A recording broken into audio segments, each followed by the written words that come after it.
Ei, conselheiro e conselheira tutelar, Emerson Freitas para mais um vídeo. E nesse vídeo nós vamos conversar um pouquinho sobre as instituições de ensinos e o Conselho Tutelar em época de pandemia.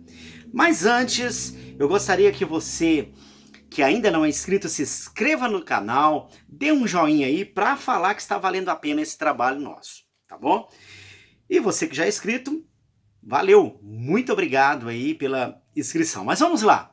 O artigo 56 diz o seguinte: os dirigentes de estabelecimento de ensino fundamental comunicarão ao Conselho Tutelar os casos de inciso segundo, que é o que nos interessa, o que mais está acontecendo agora, que as comunicações estão erroneamente baseadas nesse inciso: reiteração de faltas injustificadas e de evasão escolar, esgotados recursos escolares. Mas antes de falarmos sobre essa atribuição, vamos falar um pouquinho do momento que estamos vivendo. Nós estamos em meio a uma pandemia. A pandemia não acabou.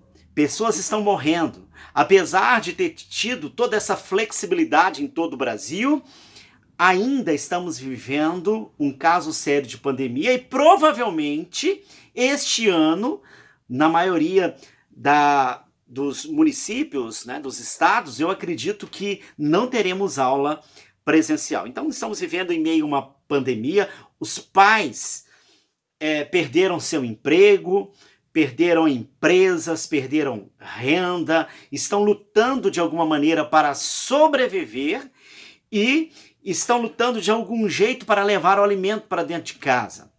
As crianças também estão sofrendo muito em toda essa pandemia, estão sofrendo pressão psicológica, perdas do padrão de vida. Se o pai perdeu o emprego, se o pai perdeu a renda, o comércio, o que acontece? Essa criança também é afetada, a família é afetada. Então estão vivendo um momento de privação dentro de casa. A gente vê aí que o próprio preço dos alimentos subiram muito. Então o padrão de vida de muitas crianças despencou, né? Aqueles que ainda têm algum padrão, né? Que a coisa está muito complicada. As crianças também não têm, em sua maioria, acesso à internet, a equipamento apropriado, né? E as crianças também perderam também a questão do convívio com o amiguinho, com o coleguinha, o convívio social, estão mais dentro de casa, né? Então temos esse pano de fundo aí para analisar. E aí a gente pode entrar, propriamente dito, no que tange a essa que não é uma atribuição do Conselho Tutelar, porque o agente ativo aqui é a própria escola. Os dirigentes de estabelecimentos de ensino fundamental comunicarão ao Conselho Tutelar os casos de, dois pontos, aí está lá, maus tratos. O inciso segundo diz: reiteração de faltas injustificadas e de evasão escolar, esgotados recursos escolares. Então, esgotou os recursos escolares, há uma comunicação ao Conselho Tutelar e o mesmo poderá notificar, poderá aplicar alguma medida de proteção e como fazer a representação, né? Representar o judiciário, né? Essa questão da evasão escolar aí, tá certo? Representar o pai, o responsável. Mas agora o que nós temos visto? Como que existe evasão escolar? Como que existe faltas se os portões das escolas estão fechados? É para a gente se pensar. Então, nesse momento agora, não há evasão escolar. Essa lei aqui não tem como aplicar, eu não tenho como, o jeitinho brasileiro, né? É o jeitinho brasileiro eu tentar encaixar isso aqui dentro de uma atribuição do Conselho Tutelar. Porque o portão está fechado, não tem aula, né? Não tem aula presencial. Então, que evasão escolar é essa? Então, o que eu tenho visto? Eu tenho visto muita distorção. As escolas estão comunicando ao Conselho Tutelar questão de faltas, de evasão escolar. Eu não sei onde eles arrumaram isso, né? Então, e outros estão usando o Conselho Tutelar para fazer o serviço de office boy, de entrega de material pedagógico.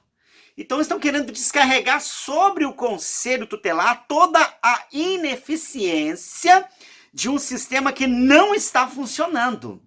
O sistema educacional no Brasil, na questão pública, não está funcionando. A questão das escolas particulares se adaptaram de uma maneira mais rápida e estão anos-luz do sistema aí das escolas estaduais e municipais, tá certo? Então, o que acontece? O olhar do conselho tutelar, do conselheiro tutelar, do colegiado do conselho tutelar nesse momento deveria estar nas violações de direito por parte do poder público. Isso mesmo. Como que está o oferecimento da educação? A educação é um direito fundamental. É um direito fundamental. O artigo 54, a linha 7, parágrafo 1º, diz o seguinte: o acesso ao ensino obrigatório e gratuito é direito público subjetivo, é o direito da criança. Então, se tem pandemia, se está acontecendo, é direito da criança, mas esse direito tem que ser alcançado.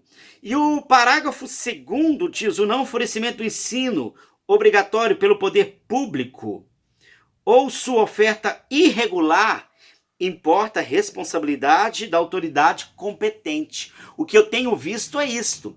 Estão tentando oferecer, tudo bem que estão tentando aí usar as mídias, etc e tal, mas teria que ter algo alternativo, totalmente alternativo para aquelas crianças, para aqueles adolescentes que não têm acesso à internet, para aquelas crianças, para aqueles adolescentes que moram em comunidades, moram na área rural, a qual não tem o acesso a toda essa educação, porque a gente vê que o próprio artigo 53 do Estatuto da Criança e Adolescente diz, o inciso 1º, igualdade de condições para o acesso e permanência na escola. Bom, não tem como ter a permanência se a escola agora ela tem que ir até a criança e ao adolescente, tá certo? Então, nós não podemos aceitar, nós não podemos ser coniventes com essa situação. E os conselheiros tutelares, fiquem atentos, o conselho tutelar não pode ser usado para o interesse da escola. O conselho tutelar, ele nesse momento de pandemia, ele continua zelando pelo cumprimento de direitos de crianças e adolescentes. Inclusive, no que tange ao oferecimento irregular da educação nesse momento e até mesmo a questão da merenda. As crianças não estão tendo mais alimentação apropriada, que era, em muitas das famílias, a melhor alimentação era a alimentação que eles tinham na escola. E agora as crianças não estão tendo. E eu tenho visto alguns municípios que não estão nem oferecendo aqueles kits merenda, aqueles kits para os pais buscarem. Então, temos que ficar atento a essas questões também, tá certo? Temos que ter o olhar para a zeladoria pelo cumprimento do direito da criança e do adolescente. Espero ter esclarecido. Deus abençoe e até a próxima.